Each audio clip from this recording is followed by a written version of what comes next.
Hi, welcome back to My Life with Plants. I'm Newman, and today I thought I'd take you on a little walk through the garden to see how the orchids are doing on the trees, mounted on the trees. So let's go.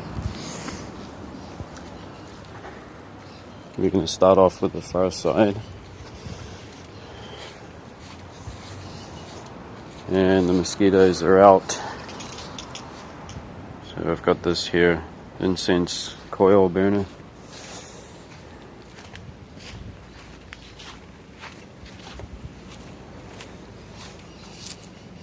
Hopefully I won't get disturbed.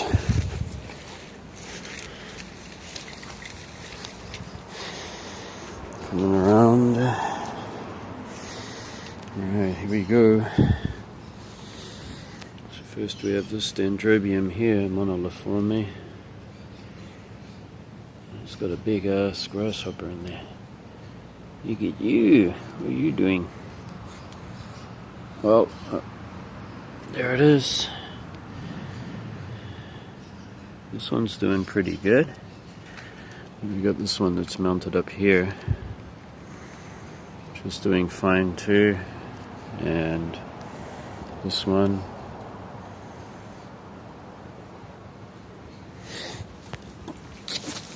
On the other side, I got pricked by that lemon tree. There's thorns on it.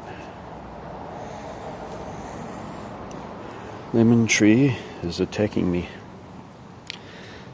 We have this one mounted on. It's some nylon shade netting, some short stainless steel pins. We have this one right here, just cascading down. And this moniliforme right up here in the crown. It's about 6 foot, nearly 7 foot up there. And then right here we have, I'm gonna go and get stabbed again by the lemon tree, so I gotta get back over here. Always hit my head on that branch.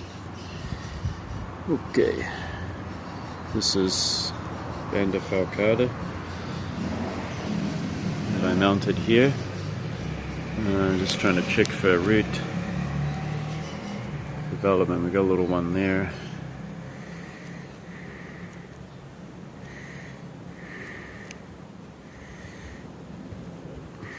They're healthy.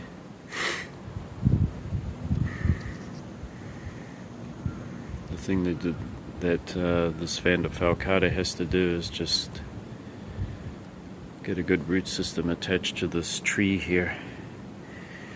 I don't know what kind of tree it is. I think it's native to Japan, or it might not be. We kind of cut this back into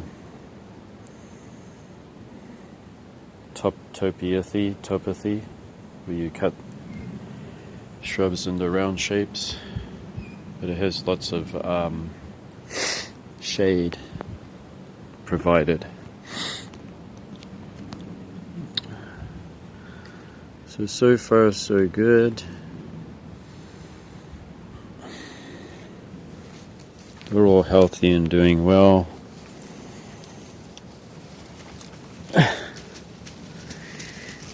I want to cut that branch off for sure. I can't get past it. This here, it's not an orchid. It's a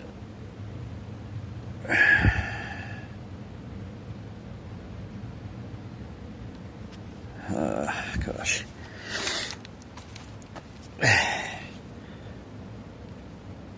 Fraxinus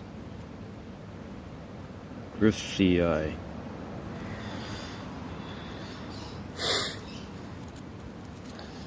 Can get pretty big. It's something you need to prune. It's a tree. Okay, that was neat. Nice to see everything doing well. Okay, incense coil burner's working, not getting attacked by anything.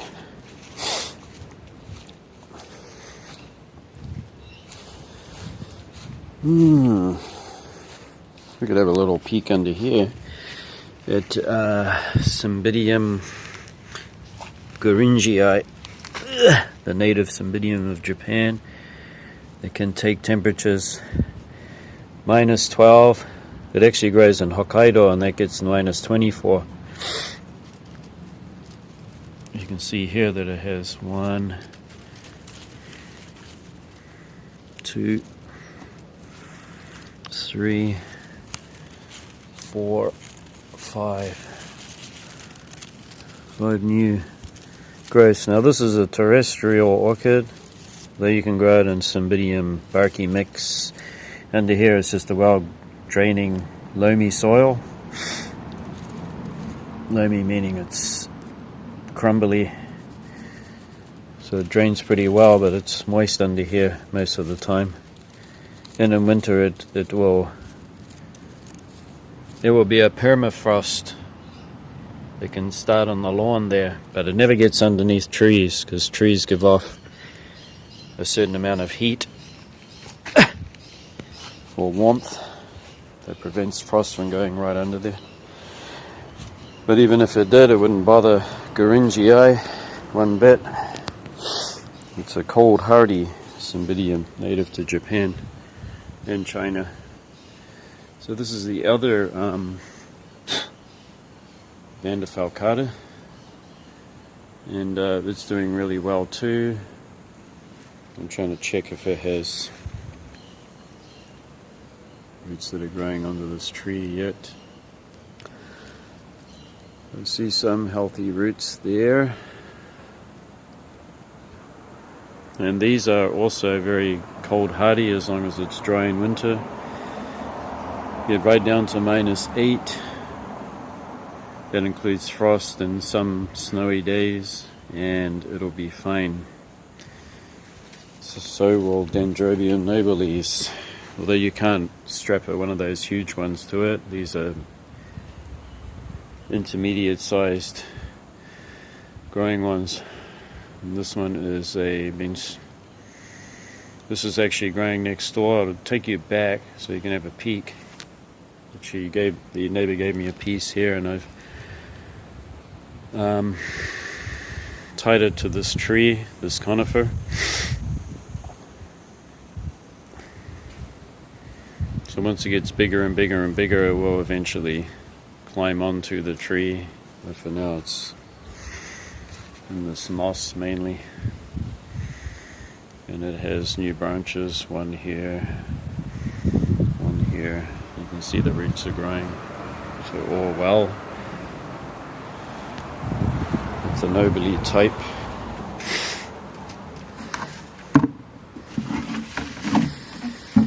Clear a path.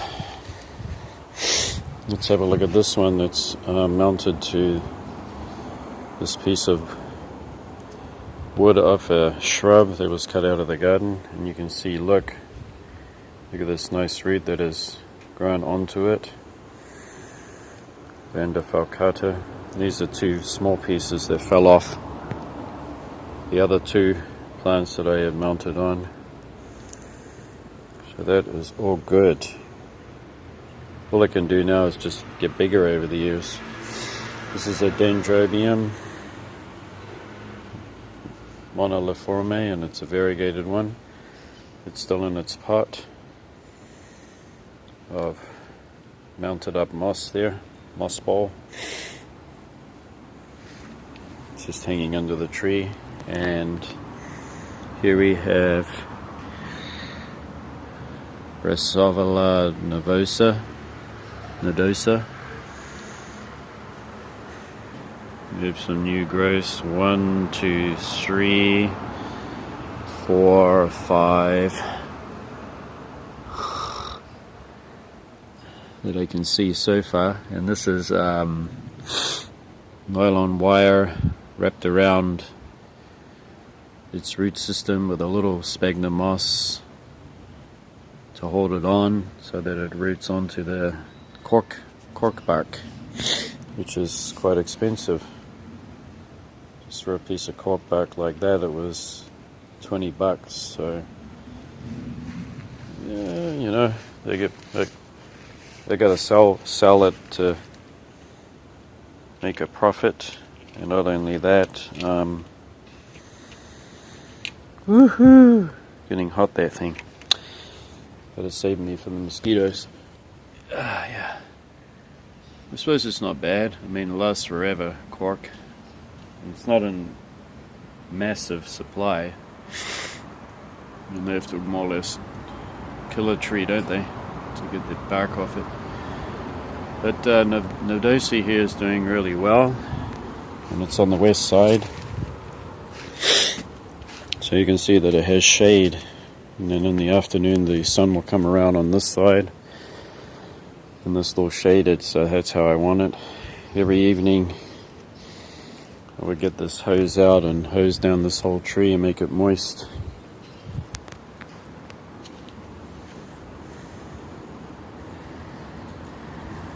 Other things in the garden that I check out. Well, I've got a Venus flytrap there, and if you didn't know, native to the US, we have no problem with freezing temperatures. Looks like it's caught something there. Freezing temperatures are no problem. Peanut cactus, as you call it. Chemaceras sylvestrii. Here in this tropical country of Japan, it gets plenty of rain. It's in a well-draining mix, and it's no problem. Easy to grow. Can handle below 0 temperatures as long as it's dry. Same goes for this one. It's putting on a lot of growth here. Nodo cactus, letting halcyon is another one you can grow in the garden here.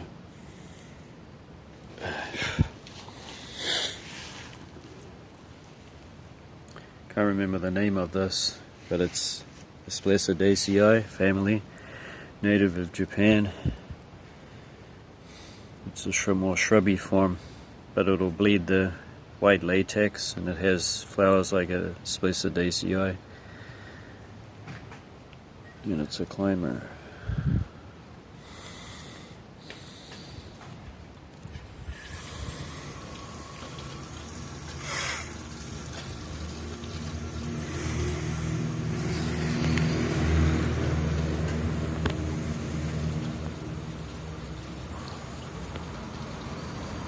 You can see right there, see them? They are the roots that cling on.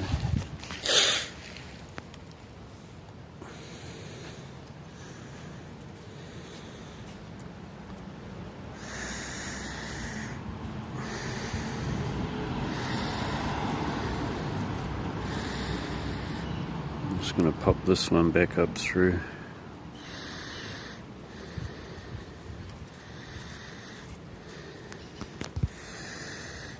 That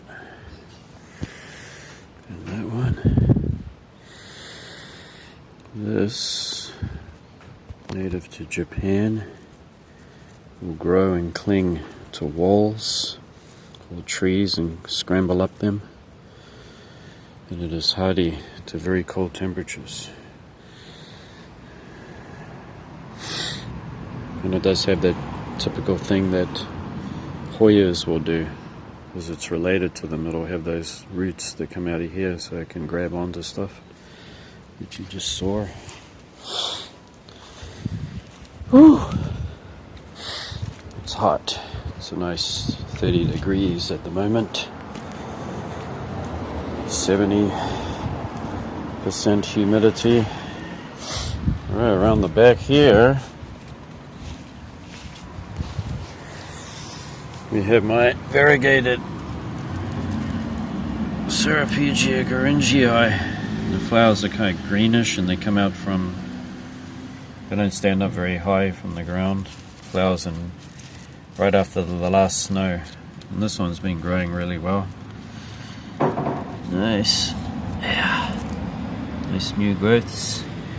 They're a little sensitive to repotting, so don't disturb the root system too much if you have to repot them. You play around with the roots to set them back. An example would be this one here. This is a piece off an older one, and much has been, well, here we go. Can you see it right there? The new growth coming out. This one has a new growth right here, and this one does. It's quite sensitive to culture inside a greenhouse. It's got to be super breezy. It's just the way it is. There's the name there. Sidium garingii. You're better to grow it outdoors and don't worry about the cold. It'll handle it. It does best with 100% airflow and shade and moisture. And during the winter it doesn't need so much water.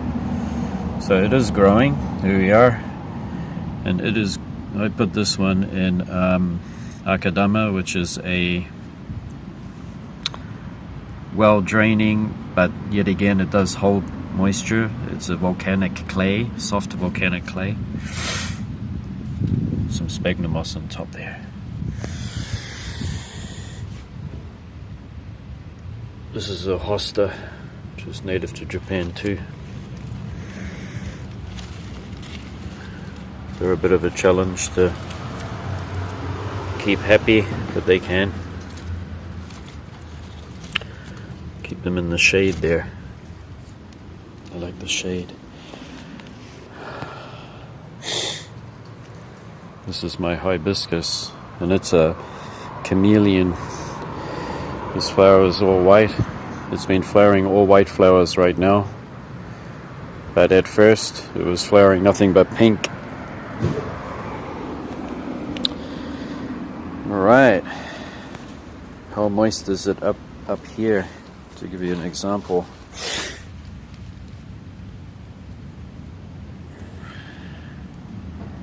We have the liverwort moss growing in abundance up here, along with this. So it's a very moist area. See that? So all the moisture loving plants stay here.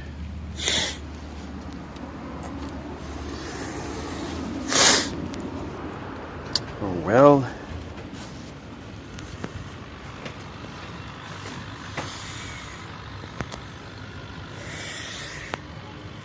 Next we have right here Fias, the Japanese Fias.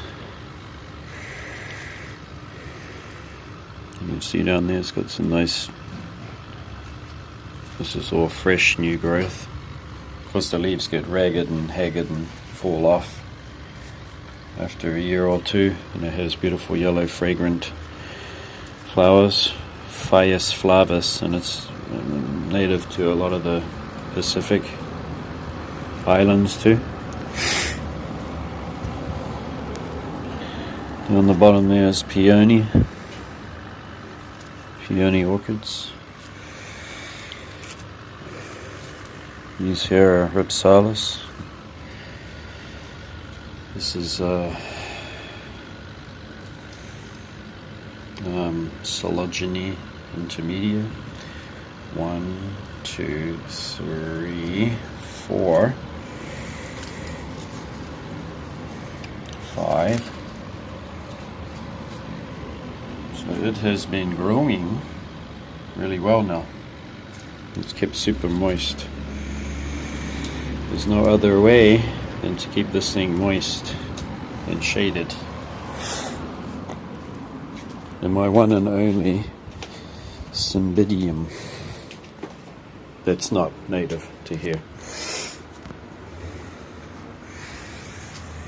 And here it is here. It's been doing really well this year. Whatever I do, I cannot expose it to the August sun, or even this sun. When it comes around here and shines through here last year, it was about here, which is right under an eave.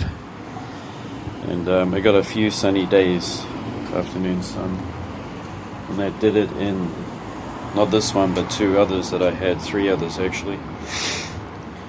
And they all died from heat stress. It was game over for them. I couldn't do anything.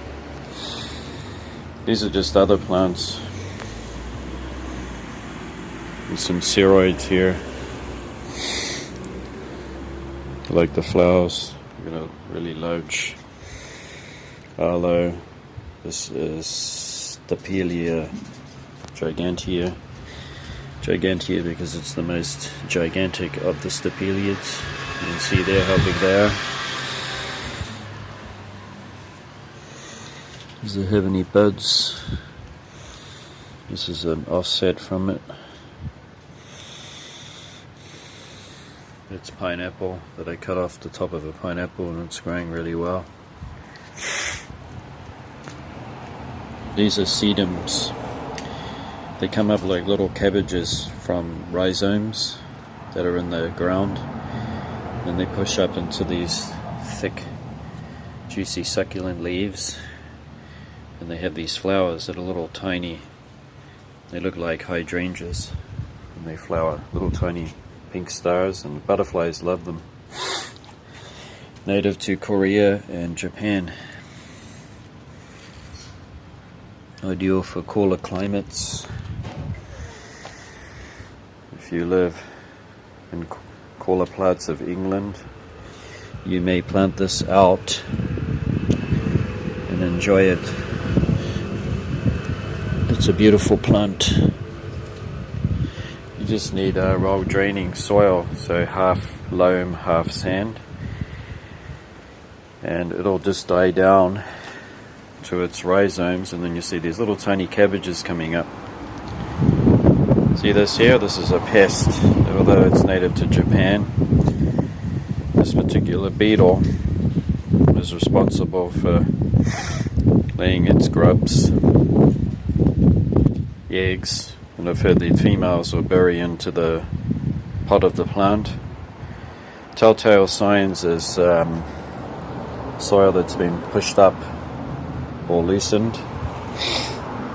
When I notice that, I've had one of these lay eggs, and I have to use a pesticide. At that time, there's nothing I can do about it, because these grubs are twice the size of this beetle, and they're ravenous, and they eat all the root system.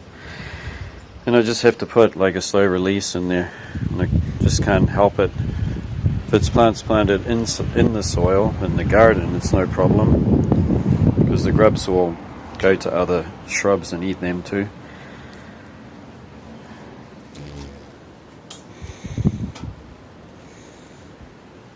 It's a pest.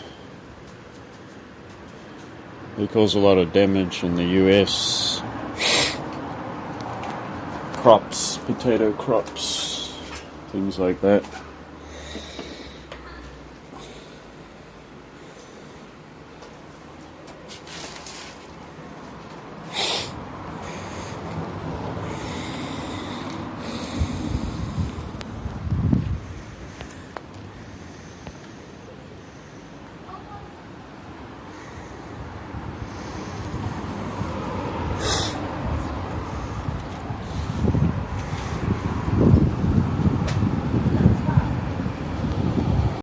Thanks for watching. We'll see you again next time, and if you have any questions, let me know. I'll get back to you as soon as I can.